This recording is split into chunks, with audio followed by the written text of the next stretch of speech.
I haven't filmed a YouTube video in so long. I just got tired of the editing process. I stopped doing Instagram and only focused on TikTok for a while. It just gets kind of overwhelming sometimes. I want to get back on YouTube because, well, one, I have a really exciting story to tell, and two, I mean, it's just quarantine. I don't have like a ton of things to do. So here I am. But today I wanted to talk about something that happened 2 months ago and has been consuming my days ever since then. But basically, A pregnant cat wandered into my garage. and if you know me, I love cats. I can't really not take one in if it decides to enter my home. Let me start from the beginning. Spencer and I were having like a mini quarantine date. We just do these little like date nights inside the house. So he set up a little picnic inside. We had some food and we ate it all, and then we were still hungry. So we were like, Let's go to McDonald's and Taco Bell. we were on our way out while the garage door was opening. We heard all this meowing, but it didn't sound like it was coming from outside the garage. It sounded like it was already in our garage, so that's kind of still up in the air. I looked around and I saw this like This cute little fluffy cat. just walking around and meowing, and I was just like over the moon. I hung out with her for a little bit and I was like, Spencer, you wanna go get her some food? because she seemed really hungry, and we got her some food and water, and she went to town. She was so hungry and so thirsty, and I realized like, I don't think this cat's being fed. I feel like she's either a lost cat or she's like a stray, because she had pretty like matted hair and she kind of felt dirty. So I was like, she's probably been outside at least for a while. I hung out with her for, I don't know, it was probably at least an hour. And Spencer was like, I'm hungry, let's go get some food. I was like, well, I can't like leave this cat. I don't want to put her back out into the wild. You know, she's like really hungry and stuff. At least let me keep her until we can find an owner, or her owner. And he was like, Okay, fine. we have another cat, Mars. He was inside the house and I didn't want them to meet just because it was probably gonna be a nightmare. We moved the cars out and I gave her all this space, made sure she had food and water, put a little bed in there for her, made like a little litter box out of just a cardboard box, and I decided to start looking for her owner. So the next day I sent out an email to our complex. One responded. A couple people texted me and they were like, Hey, I think that's the stray. Yeah, I think I've seen her before. so I was like, okay, well, I should take her to the vet, make sure she doesn't have a chip. And I was petting her maybe like a day or two later. She's just so floofy that it's kind of hard to like get a good feel on her. Her stomach was like super big, not like flapping around, thick and firm. I was like, oh, I think she's pregnant. So I scheduled a vet appointment. The vet wasn't open until like almost like a week later. So I kept her in the garage, but I was out there like, I set an alarm for every 2 hours. Sometimes I just sit out there for like half an hour to an hour. I would just play with her so much to make sure she wasn't alone. I took her in. I didn't know what we were gonna do with her, so I didn't feel the need to get all the blood work and stuff yet. We also had just like lost our jobs in quarantine. We were kind of Falling on a budget. I took her home. I mostly just had her in her bedroom. I didn't know how far along she was. I still honestly wasn't even convinced she was pregnant. Because, I mean, I don't know, it could have been like a growth or... And she was so friendly. And for starters, would not leave me alone. I would be walking around like cleaning the room or whatever, and she would just follow me. And she would just snuggle with me on the bed, and she would just lay there like sprawled out, and I would just pet her. It was just the dream to have a cat to snuggle with like all the time. And she's just gorgeous. I mean, look at her face, it's so stupid.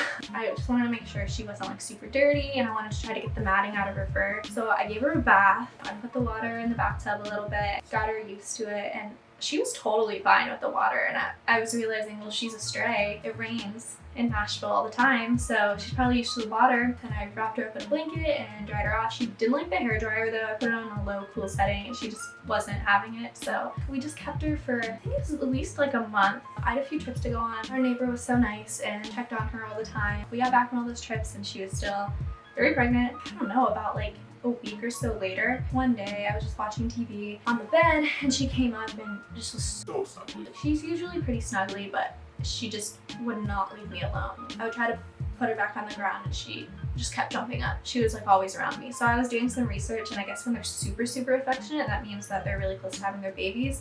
So I was like, she was sleeping in the middle of me and Spencer, and she was super restless. Like, she had to snuggle with us, but she kept moving around. Spencer like couldn't sleep, so he put her on the ground and she kept, you know, coming back up. So the next day she was laying with me. I realized she was panting, and I was like, Oh my god, she's gonna have these babies on the bed. we made like this nesting box for her a couple weeks back. Put her in there and I sat with her for a little bit just to make sure she was okay in the nesting box. Just a few minutes later, she started going into labor. So I'm gonna play the video because it's just insane. I've never heard her meow like this.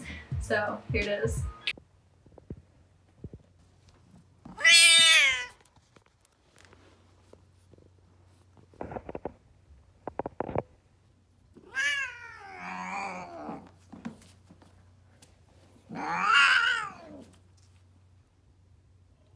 So yeah, that's when she had her first baby. The first one came out pretty quickly. You know, she did everything she was supposed to do. She opened up the birthing sac and took care of the mess and started like licking her baby and making sure she was breathing and moving around. Yeah, started breathing and then finally like stumbling around, and it was insane. Maybe like half an hour later, I was like, I don't know, she's gonna have another baby. Like it's kind of been a while. And then finally out popped another one. This one was tougher. She had it. She couldn't rip the birthing sac open. Oh my god, I'm not an experienced cat OBGYN birth giver. I did research before on like how to assist your cat if they're having issues. So I remember it said like you have to tear open the birthing sac yourself. Trying to tear it open with just like a wet napkin, and nothing was working, and so then I just like basically just cut it open. Mouse was like not even watching during this process because when she couldn't get it, she just kind of gave up and started taking care of the other baby. Finally I got it open and baby came out,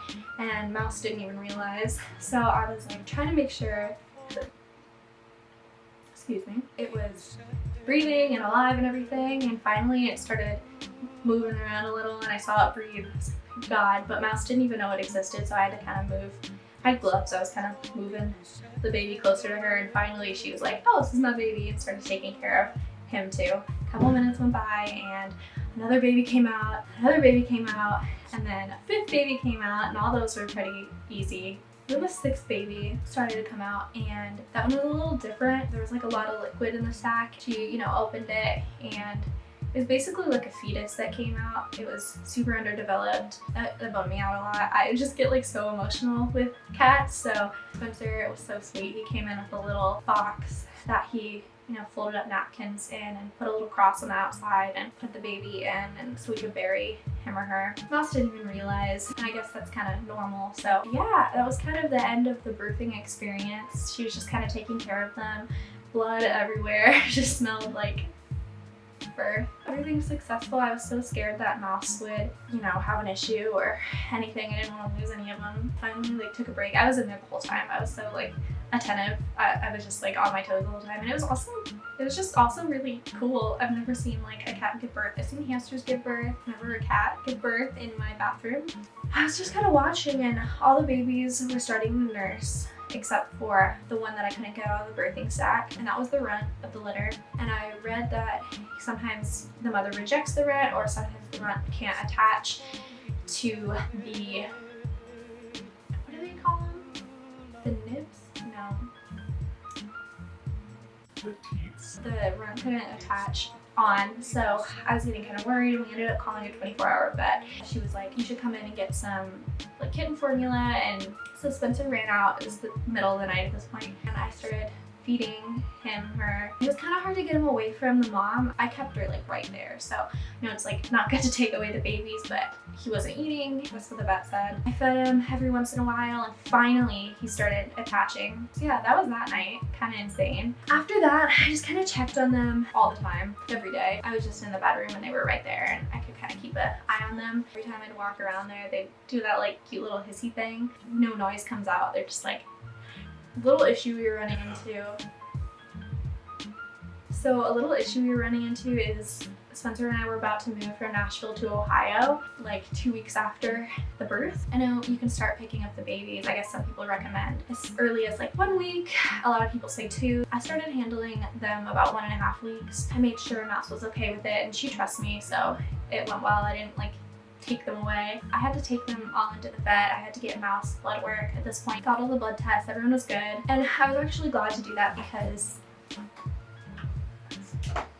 Hey. I'm filming. Oh, nice. Alright. So yeah, we had to take the vets. No. So we had to take the cats to the vet, which I was actually glad to do because we had to take all the cats obviously to Ohio with us in a little like carrying case. I wanted to get them used to the car. I wanted to get them used to the crate. So a few days prior, I put the crate in the bathroom and I started like shooing them into the crate just so they could get used to like sleeping in there and hanging out in there. Oh my god. I have to show you. One's watching me film from the litter box. That's so cute. Okay, I have to show you guys that.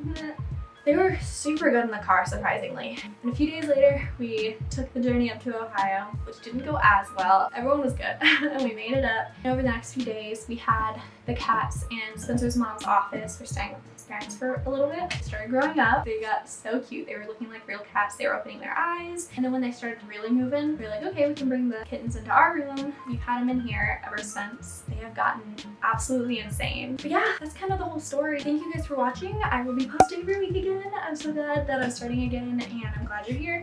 So, bye guys!